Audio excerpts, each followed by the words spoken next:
Now, I think it's back to you again, Alex, with Orkney Council.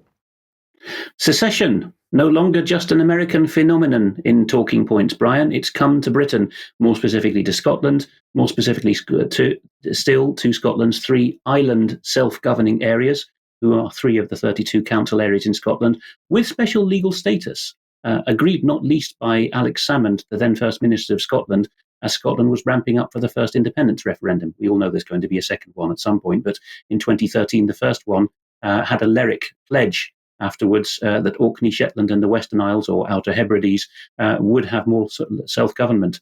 Orkney, just yesterday, and I haven't heard the result of it yet, but the news was carried a day or two before the council meeting, Orkney Council at Kirkwall has looked at proposals to become a territory of Norway. That's just the most eyebrow-raising of them.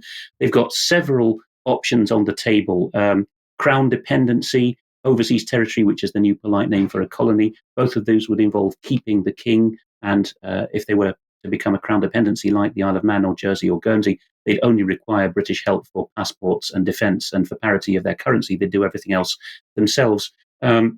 Stocken, the leader of Orkney Islands Council, points out that there's a groundswell for this, and that they've been Scottish and therefore British for a mere 5.5 centuries. That's a drop in the bucket compared with Orkney's previous Norse history.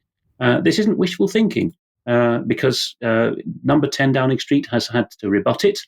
People will see that there's no actual legal response here. Number 10 Downing Street is saying, well, there's no mechanism. We can't see how it would work in law. Not it's unlawful or whatever, but it's never been done before. We have no plans to change it, as if they owned Orkney. But Orkney and Shetland and the Western Isles even have their own law, Udal law, which has not been fully codified. They've got a strong case to make here. They're completely fed up with how Scotland and Westminster have governed them. So secession is possible in the crucial environment or the conditions that make it possible, where you have local people. Orkney, Shetland and the Western Isles all are completely dominated by independent councillors sitting in those 3 island councils. They cannot be whipped by the party system. If those councillors vote to declare independence, even unilaterally, well, we're into international law territory there. And indeed, what's sauce for the goose is sauce for the gander.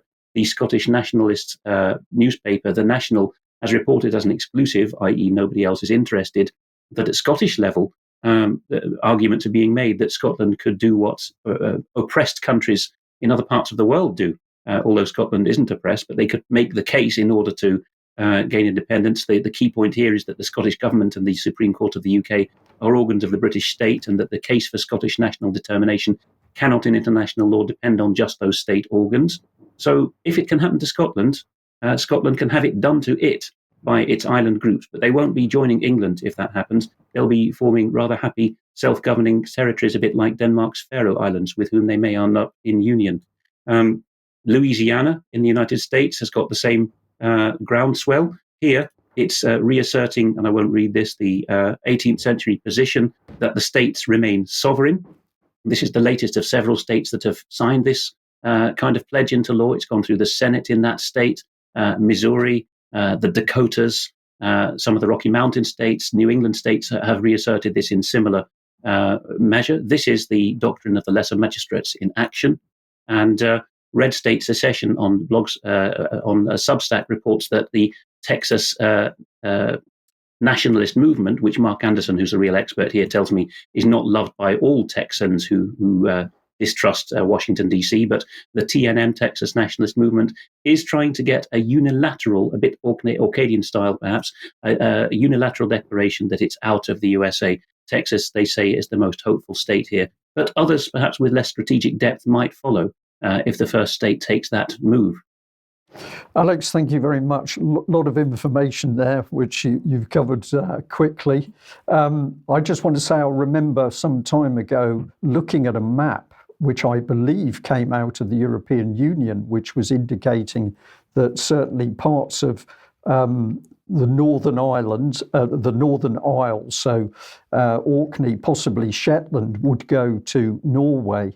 And I believe I'm talking at least 10 years ago. So I'm fascinated that this has reared its head at the moment.